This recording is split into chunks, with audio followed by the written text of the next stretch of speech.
divergências sobre a questão do papel que tem o exame criminológico, né, dentro das atividades profissionais do serviço social. Né? O que havia e que era necessário, né, colocar o dedo na ferida era elucidar como que esse exame vem ocorrendo, né, cotidianamente, sobretudo, até porque não é só o assistente social da prisão que faz pareceres sociais, estudos sociais, laudos e perícias, né? Mas que os assistentes sociais, né, do âmbito prisional, eles têm algumas particularidades como esse processo acontece, né? E que essas particularidades precisavam ser destacadas, meio que denunciadas, para que a gente pudesse qualificar, né, esse instrumento, manter a qualidade desse instrumento no sentido de estar garantindo o direito, né? Bom, então, não está passando agora não. Eu acabei suprimindo algumas coisas porque a Lobélia acabou por desenvolver, né, de forma muito interessante e ótima também, obviamente, né?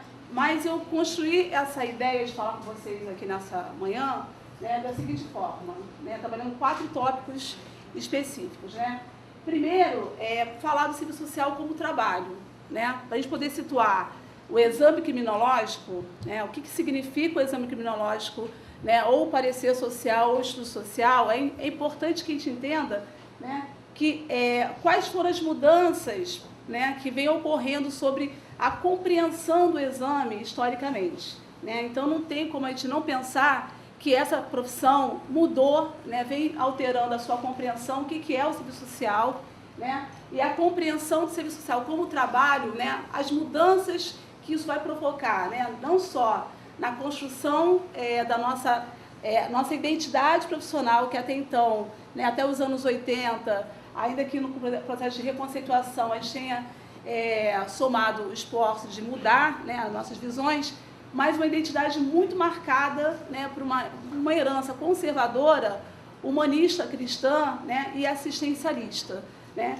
Então, a mudança do serviço social, né, de prática para trabalho, ela vai trazer mudanças importantes na nossa compreensão e na nossa maturidade intelectual de poder compreender, né, dentro dos processos múltiplos de trabalho, porque a gente não trabalha só na prisão ou só na assistência ou só na saúde, a gente trabalha, né, em variados campos sociais, né, como que esses instrumentos, né, possibilitam hoje a gente estar articulando a um projeto, né, que nós organicamente nos comprometimos, né, que é o projeto ético-político, né, cuja fundamentação, né, central seria a defesa intransigente dos direitos sociais, da justiça e comprometidos, né, para poder contribuir para a emancipação humana. Nesse sentido, né, pensar trabalho significa pensar, né, que o trabalho do assistente social ocorre dentro de processos de trabalho, né? E que pensar trabalho significa pensar, primeiro, o objeto desse trabalho, né? Que todos nós sabemos que é a questão social, que é a matéria-prima, né, por excelência dessa profissão. Pensar os meios, né, os instrumentos, né, desse trabalho, né? Quer dizer, porque esse objeto ele vai estar sendo mediado, né, como que a gente faz uma intervenção, porque essa é uma profissão eminentemente interventiva, né? E para a gente poder fazer uma intervenção é necessário que a gente articule instrumentos, né? Um deles, né, está colocado como os pareceres, né? E que a gente pode estar utilizando para fazer os estudos, como a Lobélia falou, por exemplo, né? Entrevistas, visitas domiciliares, né? Consulta a documentos, né? A legislações, a bibliografias, né? Então são vários outros que a gente vai articulando para poder construir isso aí. E o próprio trabalho, né? Então não dá para a gente pensar essa profissão desarticulado de pensar esses 3 elementos constitutivos do trabalho do assistente social.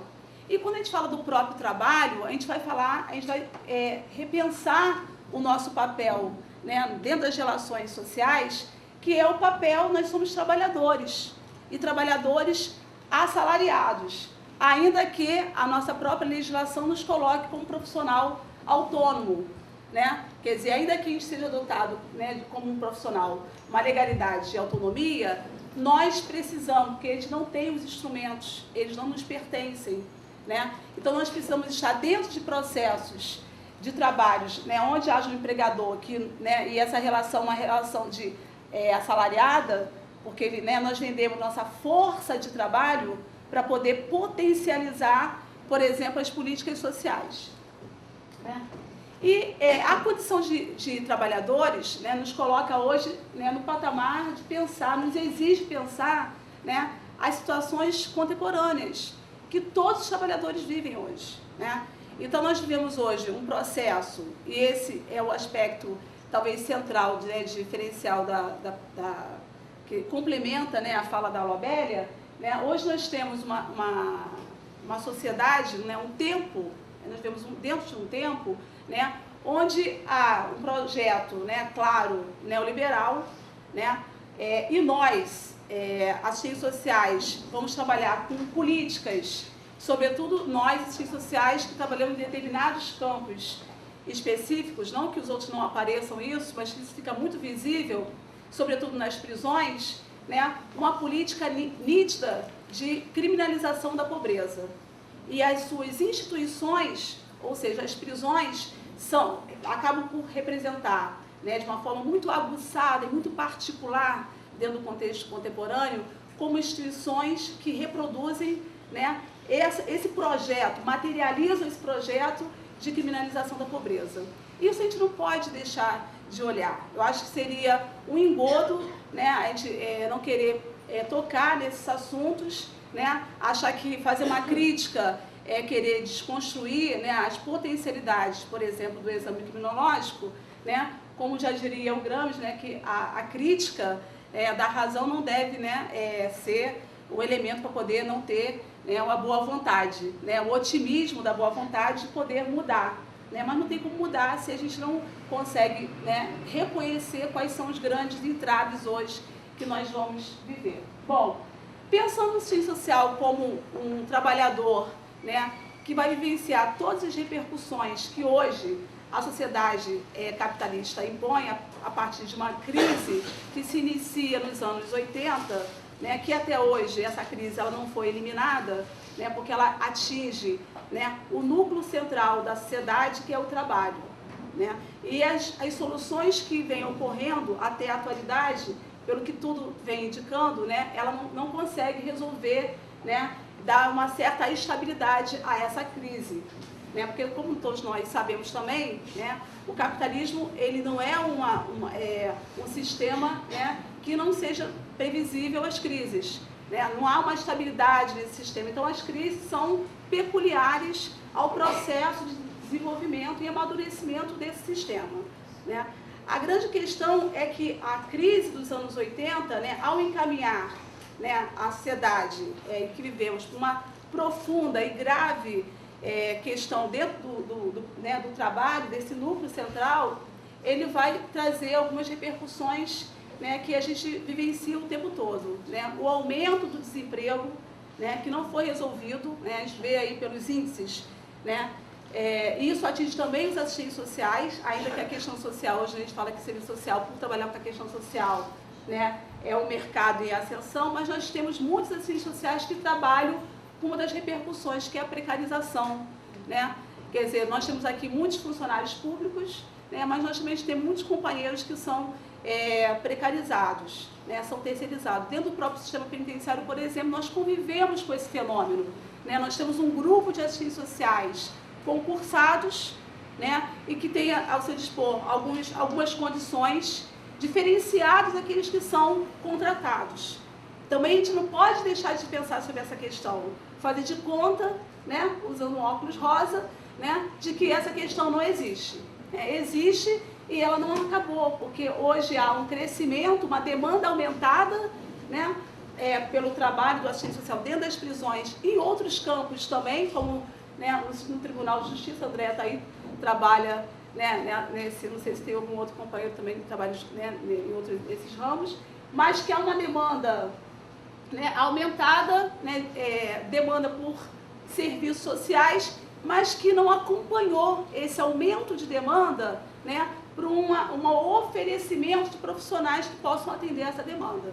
Né? Então, o que isso significa concretamente dentro do sistema penitenciário?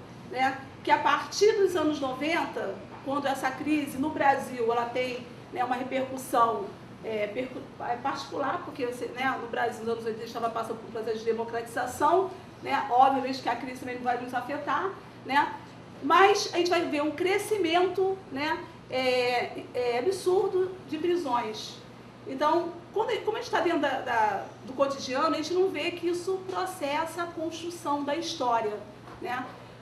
Mas a partir dos anos 90 a gente vai ver Bangu 1, Bangu 2, Bangu 3, Bangu 4, Bangu 5, e a gente não percebe que que são fenômenos que constroem uma história.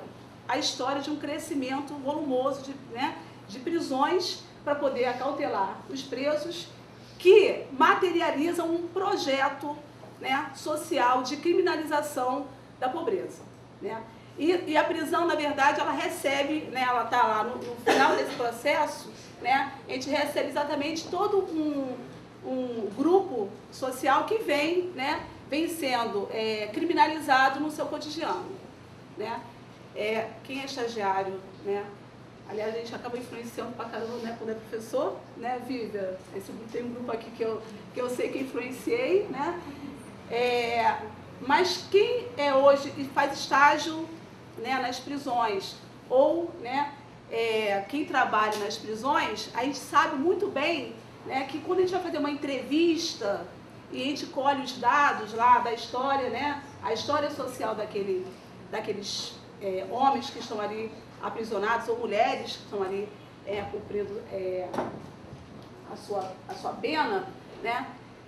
Quando a gente vai construindo a história, são pessoas que a maior parte, né, desses aprisionados, eles são oriundos das classes despossuídas, menos favorecidas. Histórias que, né, se articulam com outras histórias, né, construindo um projeto de histórias coletivas. Então, são pessoas que são oriundas de comunidades carentes, né, desse estado todo, e a gente poderia falar desse Brasil imenso. Né? São pessoas que não tiveram acesso à escolaridade, né, porque ainda muito jovens tiveram que acessar, né, o mundo do trabalho de uma forma informal, né, de uma forma que a gente poderia falar excludente, né, mas a exclusão ela é integrativa. Né? Então, elas têm baixa escolaridade, né? Até pela escolaridade, o tipo de inserção no mercado de trabalho, né, é marcado por biscateiros, né, informais. Né? Então, vocês vão vendo, né, histórias, José, Marcos, Pedro, né, com algumas singularidades, são histórias, né, que são muito comuns a gente observar. Né? Operações, outro dia eu estava entrevistando um preso e eu falei, mas aí você veio preso porque de quê? Porque eu moro na favela, né? Ele mora numa comunidade de Caxias, né? Uma comunidade carente, e por ele morar naquela comunidade, né, a polícia, né, foi lá, ele estava com um mandado para poder, né, ser preso, e eles, né, descobriram, né, mas as perseguições são sempre dentro das favelas. É só a gente observar, né, hoje no Rio de Janeiro, né, cidade que nós vivemos, né, todas as operações que são dentro, né, das comunidades carentes, as UPPs também, né, que na verdade, né, a gente tem que pensar muito bem o que tem representado isso aí dentro das comunidades, né, e outros projetos que a gente vem vendo consolidar cotidianamente, porque não é só a criminalização da pobreza, é também extermínio dos pobres, né, pelo que a gente tem visto. Não só via as operações policiais, né, mas também via a dificuldade de acesso à saúde, né, quando a gente vai visitar a saúde, por exemplo, a gente vai ver, né, que aquilo ali é a materialização